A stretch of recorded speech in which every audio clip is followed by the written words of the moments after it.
నమస్కారం. ఈరోజు మనం ఒక తెలుగు సస్పెన్స్ థ్రిల్లర్ స్టోరీలోకి చూడబోతున్నాం. ఇది ఫోన్ రింగ్ స్టోరీ. ఒక మిడ్ నైట్ ఒక సుమంత్ అనే కుర్రోడికి ఫోన్ రింగ్ అవుతుంటుంది. ఆ ఫోన్ ఎందుకు రింగ్ అవుతుంది, అసలు ఫోన్ చేసి ఎవరు, ఆ ఫోన్ ఎవరు చేస్తున్నారు, చేసిన వ్యక్తి ఎవరు అనేది ఆ కుర్రోడు రీసెర్చ్ చేస్తుంటే అసలు విషయం తెలుస్తుంది.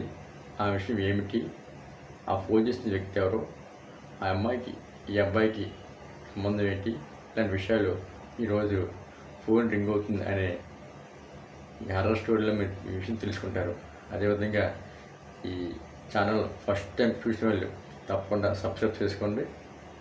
అదేవిధంగా ఈ వీడియోకి లైక్ కూడా చేయండి. Thank you.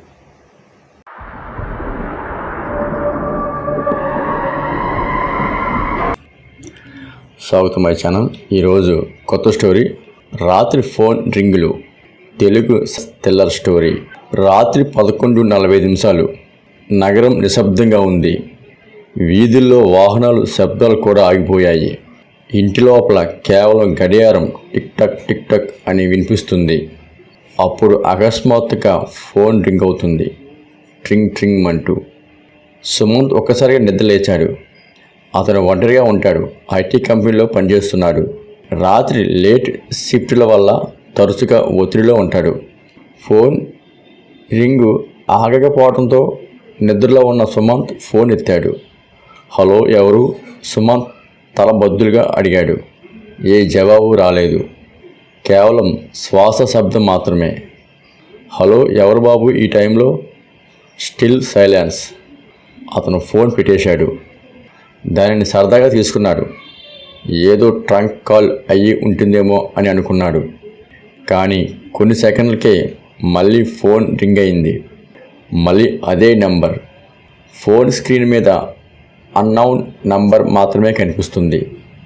ఈసారి సుమంత్ కొంచెం ఆలోచించి ఫోన్ లిఫ్ట్ చేశాడు. ఎవరు మీరు?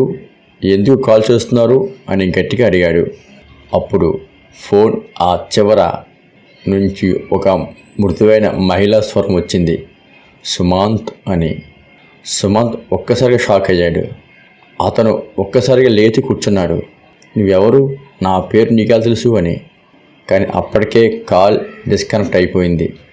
ఆ రాత్రి సుమంత్కి గుండె వేగంగా కొట్టుకుంది. మొదట కొంచెం అసహనంగా ఉన్నా ఇప్పుడు కొంచెం భయంగా అనిపిస్తుంది. అతను ఫోన్ కాల్ డీటెయిల్స్ చెక్ చేశాడు.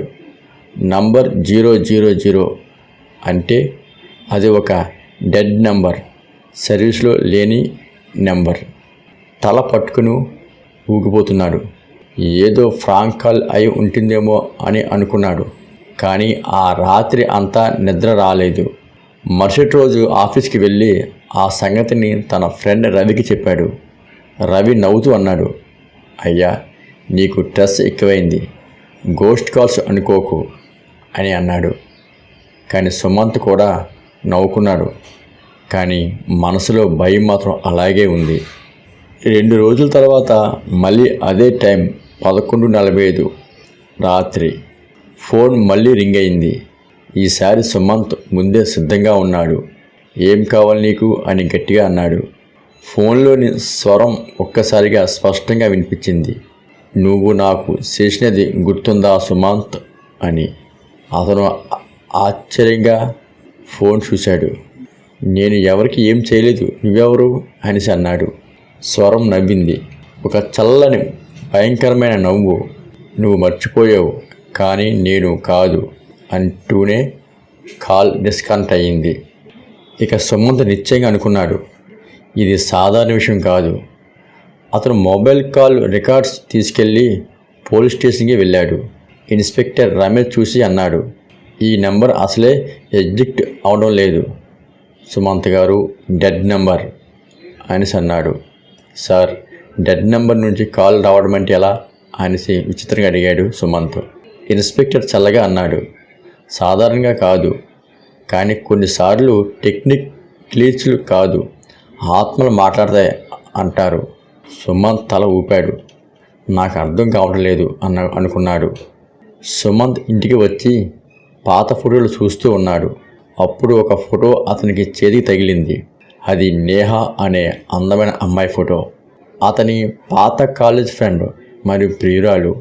3 సంవత్సరాల క్రితం జరిగిన బైక్ యాక్సిడెంట్లో ఆమె మరణించింది. ఆ రోజు కూడా రాత్రి 11:45 ఆమె సుమంత్కి కాల్ చేయడానికి ప్రయత్నించింది, కానీ అతను అటెండ్ చేయలేదు. తర్వాతే ఆ ప్రమాదం జరిగింది. అతను ఆలోచిస్తూ వణికిపోయాడు. అంటే ఈ కాల్ మళ్ళీ అదే టైం 11:45. ఫోన్ రింగ్ అవుతుంది. స్క్రీన్పై పేరు కనిపించలేదు, కానీ ఈసారి రింగ్ టోన్ చాలా నెమ్మదిగా గాఢంగా వినిపించింది. సుమంత్ భయపడుతూ ఫోన్ లిఫ్ట్ చేశాడు. నేహ, నువ్వేనా? స్వరం వచ్చింది. సుమంత్, నేను వెళ్ళే ముందు నీతో మాట్లాడాలి అనుకుంటున్నాను, కానీ నువ్వు ఫోన్ లిఫ్ట్ చేయలేదు. సుమంత్ కన్నీళ్ళు ఆపుకోలేకపోయాడు. నేహ, నన్ను క్షమించు. నేను నీ ఫోన్ ఎత్తి ఉంటే.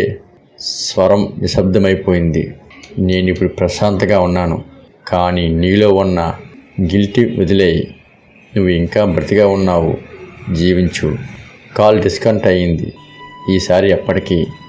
మరుసటి రోజు సుమంత్ బయటికి వెళ్ళి నేహ ఫోటో ముందు ఒక చిన్న పూలదండ వేసి కన్నీళ్లతో చిరునవ్వు పెట్టాడు. ఆ రాత్రి నుంచి ఆ ఫోన్ రింగ్ మళ్ళీ ఎప్పుడు వినిపించలేదు. కానీ సుమంత్ ప్రతిరోజు 11:45 తన మొబైల్ సైలెంట్లో పెడతాడు. ఎందుకంటే అతనికి తెలుసు, కొన్ని రింగులు మళ్ళీ వినిపించకపోవడమే శాంతి అని. గతం మనతో మాట్లాడుతుంది, కానీ మనం దానిలో ఉండిపోకూడదు. జీవితం ముందుకు సాగాలి. మరో ఇంట్రెస్టింగ్ తెలుగు సస్పెన్స్ థ్రిల్లర్ స్టోరీలో కలుసుకుందాం. ఈ వీడియో ఇంతవరకు చూసినందుకు ధన్యవాదాలు. Thank you all.